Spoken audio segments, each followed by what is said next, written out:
Assalamualaikum, Bu Siti. Waalaikumsalam warahmatullahi wabarakatuh, Bu An. Ini sudah lama ya kita nggak ketemu ya. Iya, Apa kabarnya, Bu? alhamdulillah, Bu. Sehat. Cuma ya sedikit ada yang dipikirkan. Pantes kelihatannya kok gelisah ya. Ya, begitulah Ibu. Sebenarnya nggak ada apa-apa sih. Cuma saya tuh perlu di-coaching sebentar deh sama Ibu. Terkait persiapan asesmen nasional ya tahun ajaran 2023-2024 ini. Oke, siap, Bu. Mudah-mudahan nanti bisa tercerahkan ya, Bu. Amin. Nah, Bu Siti, dari pembicaraan kita sekarang, apa yang ingin didapat nih, Bu? Saya ingin mendapat ide segar untuk kelas 5 ya, yang saya bimbing. Tahun ini saya dipercaya untuk menjadi guru kelas 5. Yang masih bingung dan galau itu bagaimana mempersiapkan murid-murid dalam menghadapi asesmen nasional ini, terutama fokus di literasi dan numerasinya. Hmm. Baik, Bu. Jadi, ini Bu Siti ingin mendapatkan ide-ide segar ya untuk kelas 5 tahun ini dalam mempersiapkan asesmen nasional ya, terutama fokus di literasi dan numerasi ya, Bu ya. Iya,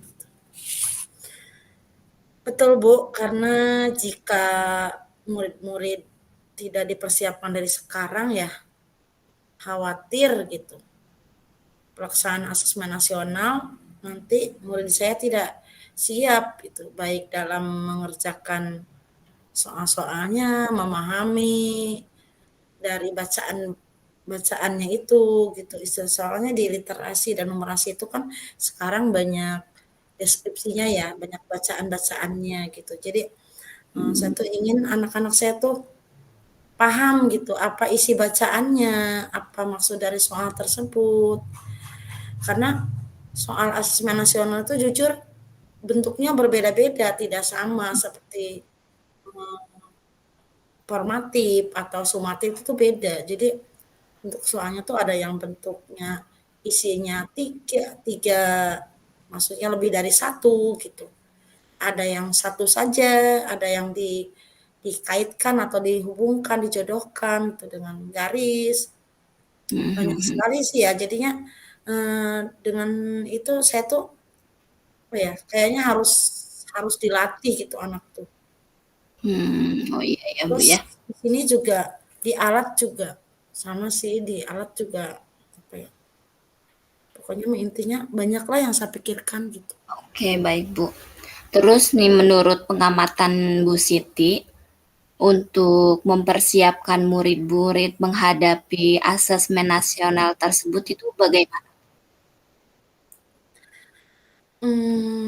Saya sih akan fokus membimbing murid ya dalam bidang literasi dan numerasi. Dalam hal ini, dalam hal pemahaman ya, pemahaman isi bacaan dan pemahaman soal.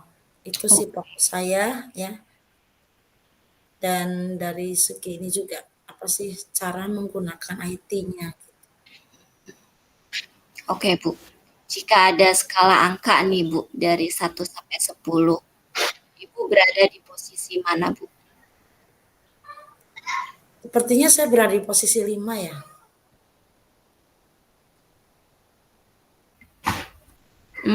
Kira-kira Ibu ingin berada di posisi berapa, Bu? Saya sih ingin berada di posisi 8 atau 9 ya, Bu. Kalau bisa di 9 gitu. Untuk persiapan murid-murid dalam pelaksanaan AN ini gitu. Itu ya, Bu ya. Jadi Ibu ingin berada di posisi 8. Kira-kira apa hambatan yang Ibu hadapi untuk bisa membuat anak-anak siap dan mampu melaksanakan asesmen nasional dengan baik, Ibu? Hambatannya itu ya pertama murid-murid merasa males ya ketika melihat soal-soal literasi yang ada yang ada di buku gitu ya. Mereka tuh baru melihat tulisannya yang panjang lebar begitu, udah ngeluh, "Aduh Bu," gitu, "banyak sekali bacaannya." Iya. Sampai saya tuh kadang harus bagaimana gitu ya ini. Nah, di situ juga saya tuh apa ya, di keterbatasan IT-nya gitu Bu. Sangat terbatas sekali fasilitas IT gitu di sekolah tuh. Cuma ada satu ya, satu, dua dengan punya operator gitu. Operator kan tidak bisa diganggu gugat gitu. Itu sih hambatannya dua itu. Jadi ada hambatan yang pertama tuh anak-anak malas baca soalnya ya Bu ya, karena memang panjang-panjang. Kedua tuh terbatasnya fasilitas IT untuk asesmen nasional seperti itu ya Bu. Menurut Ibu, apa yang bisa Ibu lakukan untuk mengatasi hambatan ini?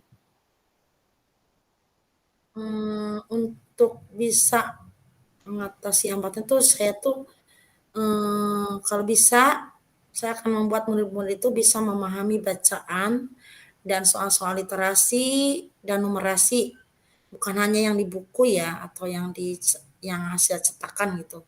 Tapi saya tuh anak tuh bisa memahami soal-soal literasi maupun numerasi itu yang langsung yang ada di ini ya di apa yang sudah disiapkan oleh Kemendikbud gitu. Itu dengan cara satu ambil inisiatif memanfaatkan wifi sekolah Hmm. dan laptop ya laptop sekolah, satu laptop sekolah ditambah dengan laptop saya pribadi gitu. Saya ingin anak-anak tuh bisa menggunakannya dengan baik gitu ya. Jadi mereka akan dilatih mengerjakan soal-soal simulasi AKM yang sudah disiapkan, yang ada di website itu, yang di website Kemendikbudristek, kita tinggal menggunakannya. Di situ caranya saya akan membuat jadwal setiap hari, paling tidak ada 6 murid lah yang melaksanakan simulasi secara bergiliran ya, jadi langsung menggunakan laptop, jadi anak tuh mengalami langsung gitu. Oh ternyata nanti saya asesmen nasional tuh seperti ini gitu. Dengan menggunakan laptop. Beda ya anak tuh di kala belajar langsung dengan IT Hmm. dengan kita melihat melototin buku itu beda banget gitu. Ya. Jadi anak tuh pastinya jauh lebih semangat gitu. Bayangan saya seperti itu. Kenapa melihat dari anak sekarang kan lebih condongnya ke handphone gitu kan. Iya. Kayaknya baca apapun kalau di handphone itu mereka kayaknya suka gitu. Tapi kalau disuruh dilihat di buku, baca di buku tuh belum apa-apa udah merasa capek, Hmm. bosen gitu. Jadi itu sih inisiatif saya seperti itu. Baik Bu. Jadi Bu Siti mengambil inisiatif dengan memanfaatkan wifi sekolah, laptop sekolah, dan laptop pribadi, begitu ya Bu ya? Iya. Untuk digunakan oleh murid-murid latihan mengerjakan simulasi AKM ini. Terus yang ada di website Kemendikbudristek ya, dengan cara Ibu membuat jadwal, jadi setiap hari tuh ada 6 murid nanti yang melaksanakan simulasi seperti itu ya Bu, secara langsung menggunakan laptop. Benar sekali Bu. Bu Siti, dari permasalahan Bu Siti nih, ada nggak atau siapa yang dapat membantu Ibu dalam hal mempersiapkan anak-anak untuk menghadapi asesmen nasional ini Bu di sekolah? Oh, jelas ada sih Bu. Dan sekaligus ya terlibat gitu. Satu ya kepala sekolah lah jelas sebagai pemangku kebijakan ya. Itu pasti Mhm. ditambah dengan operator sekolah yang dimana operator sekolah itu kan posisinya nanti sebagai proktor kan dalam Mhm. asesmen nasional itu udah jelas terlibat gitu istilahnya. Jadi itulah Bentar ya. tidak bisa saya sendiri gitu istilahnya. Ada yang terlibat di sini. Hmm, ini selanjutnya nih, kapan akan Ibu lakukan rencana Ibu tersebut nih? Rencana ini insya Allah ya besok gitu saya tuh harus mulai gitu. Karena sekarang udah bulan September kan, itu asesmen nasional di bulan November. Jadi lebih cepat itu lebih baik gitu. Gitu ya Bu ya. Jadi lebih cepat, lebih baik. Oke. Dimulai besok rencananya ya Bu ya. Iya. Eh, dari perbincangan kita ini, apa yang Ibu dapat dari permasalahan ini? Saya mendapatkan solusi ya, solusi apa yang harus saya lakukan terkait dengan masalah persiapan asesmen nasional murid saya kelas 5 gitu ya. Itu sih yang saya dapatkan solusi gitu. Awalnya saya juga bingung harus bagaimana, harus seperti apa dengan kondisi fasilitas yang serba terbatas gitu istilahnya. Tapi dengan di coaching ibu gitu, saya tuh muncul sendiri solusi itu gitu. Oke Bu. Kira-kira kapan nih saya dapat menindaklanjuti kembali dari percakapan ini Bu? Kira-kira ya 2,5 bulan lagi lah bisa kita coaching lagi, karena di saat itu asesmen nasional udah terlaksana, jadi saya bisa mengukur angka keberhasilannya gitu istilahnya. Baik Bu. Terima kasih ya Bu Siti sudah mau cerita tentang hal ini. Mudah-mudahan berjalan lancar nanti rencana Bu Siti. Amin ya rabbal alamin. Terima kasih saya juga Ibu sudah siap mendengarkan cerita saya, curahan hati saya gitu. Karena ini sangat membantu ya buat saya bisa tercerahkan gitu. Solusi-solusi bisa muncul. Itu aja sih dari saya. Terima kasih. Semoga kita nanti bisa ketemu lagi. Amin ya. Terima kasih Bu Siti. Assalamualaikum. Waalaikumsalam warahmatullahi wabarakatuh.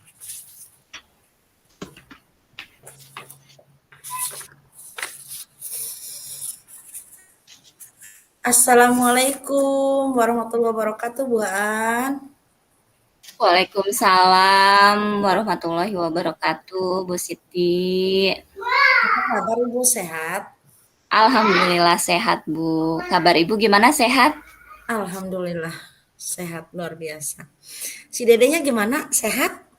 Alhamdulillah sehat nih, Bu. Lagi ada di rumah. Sebentar saya tutup itu dulu ya, Bu ya. Biar suaranya nggak terdengar.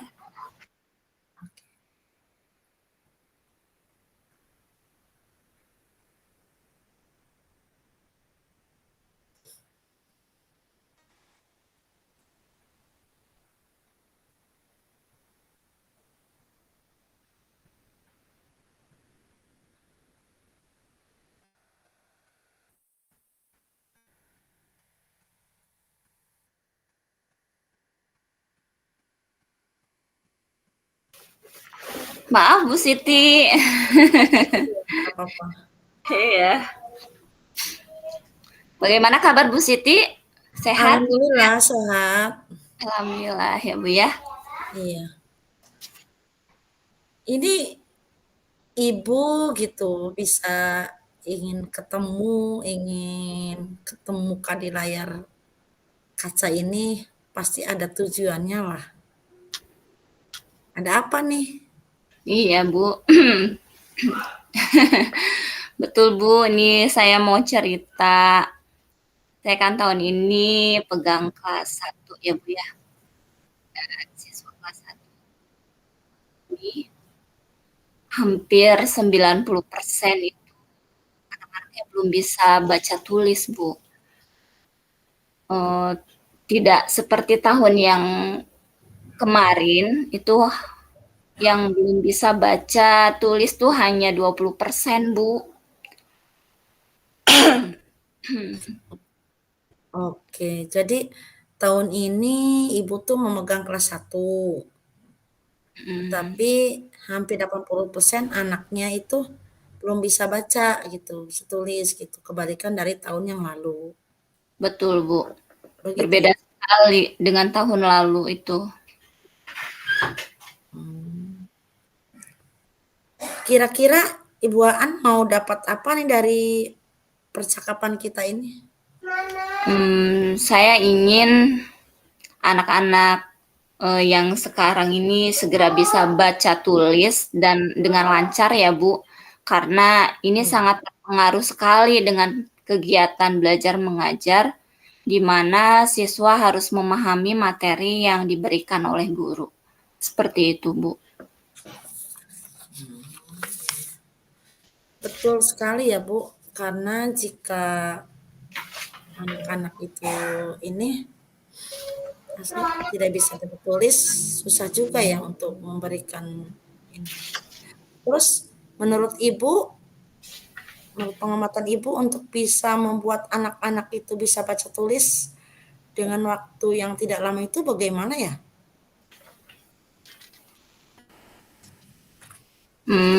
Menurut saya pengalaman tahun yang lalu itu saya membimbing anak-anak yang belum bisa baca itu di luar jam KBM, Bu. Jadi setiap hari anak-anak yang belum bisa baca tulis itu belum boleh pulang dulu, seperti itu. Begitu.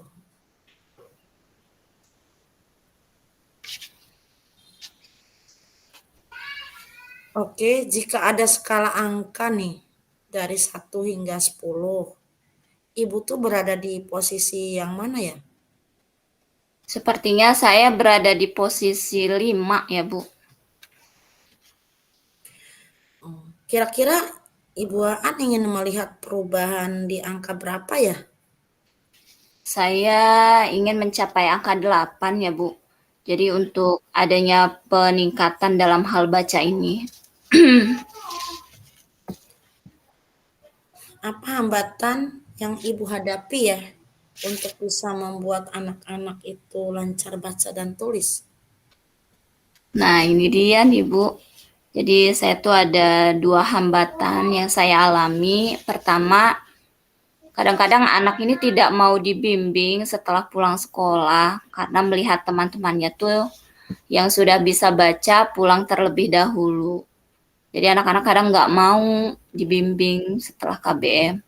Terus yang kedua, kurangnya dukungan dari orang tua untuk membimbing anak-anaknya belajar baca tulis di rumah, Bu.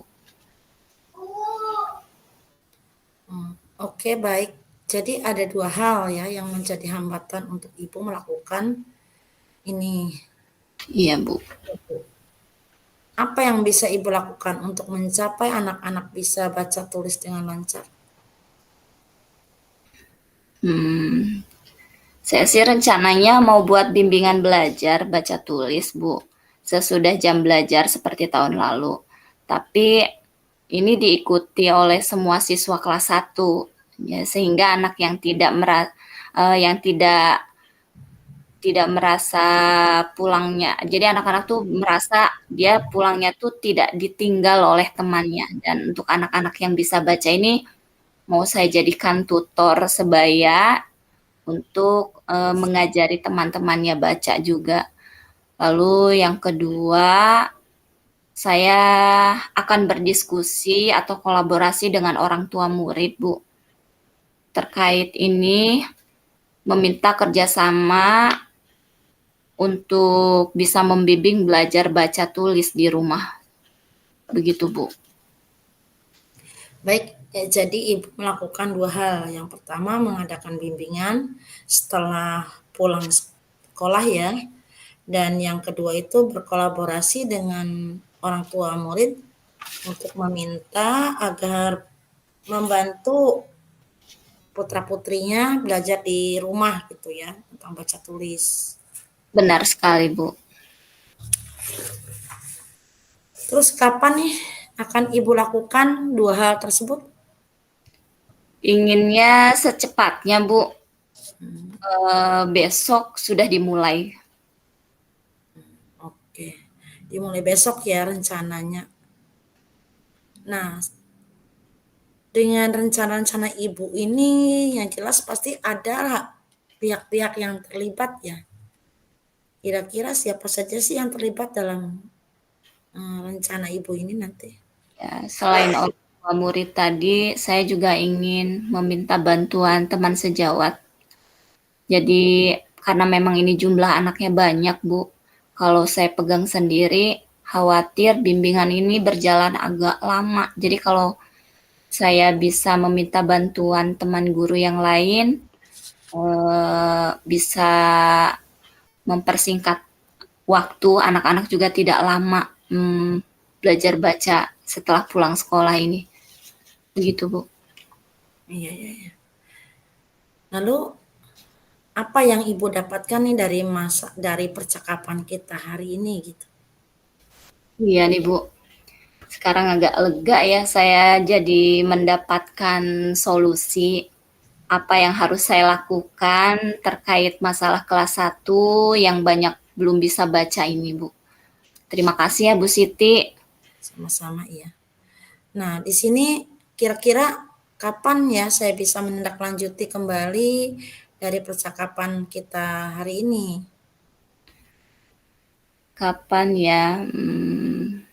2 bulan deh, Bu. Saya akan Waduh. berusaha dalam waktu itu sudah ada peningkatan. Baik, Bu. Terima kasih sudah mau bercerita dengan saya.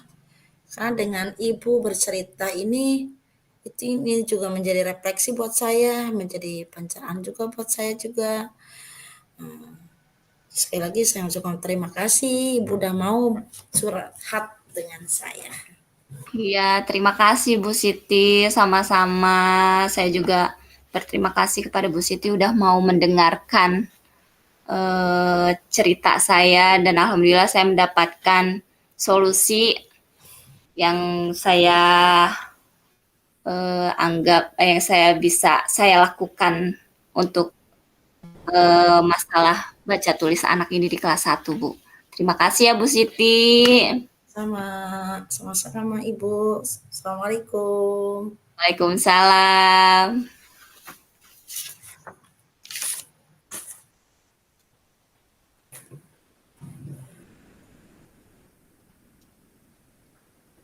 Waktunya udah berapa ya, Bu? Tadi Kita 38. 38 sekarang udah 20 menit ya?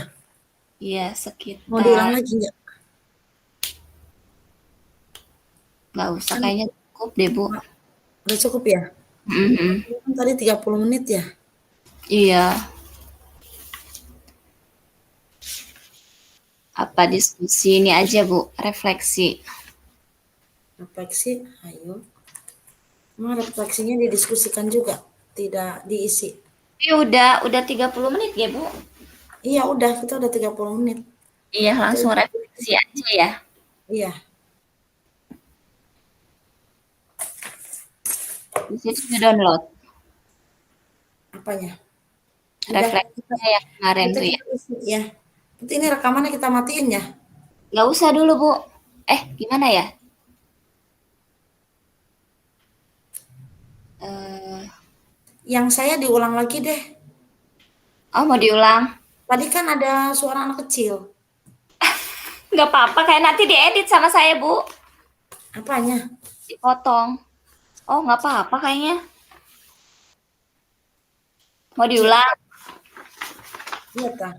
Ya udah aja lah. Itu mah natural, nggak apa-apa. Oke deh, ya udah nggak apa-apa. Berarti udah ya, kita udah beres ya. Mhm. Udah Jadi 10 menit. Jadi gimana tiga. tuh tadi refleksi ininya nih, refleksi secara lisan ya. Iya, bisa sambil diskusi nanti ya. Iya. Bagaimana Bu? Setelah di-coaching oleh saya, Ibu gimana perasaannya? Rasa lebih lega dan senang, Bu. Jadi Sama bisa berbagi cerita sama Bu Siti dan mendapatkan ide itu setelah Bu Siti bertanya bagaimana strateginya, bagaimana kelanjutannya, apa yang harus dilakukan. Jadi saya jadi memunculkan ide-ide untuk kedepannya apa yang harus saya lakukan untuk menghadapi masalah ini gitu.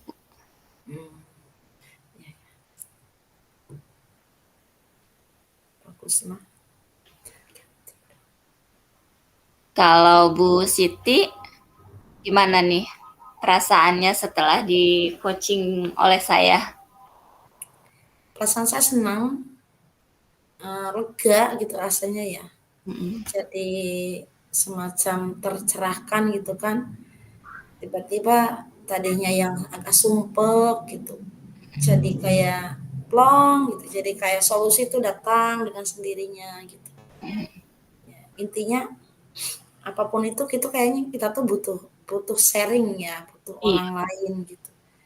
Jadi dengan kita bercerita itu justru membuat pikiran kita tuh makin makin apa ya? Makin berpikirnya tuh makin fokus gitu. Jadi iya. ngerasa tidak sendiri gitu. Seperti itu sih. Intinya saya senang, bahagia, lega gitu istilahnya. Bisa mendapatkan solusi ini. Terima kasih Bu Aan. Itu aja. Kayaknya kita langsung tutup aja ya rumahnya ya. Ya,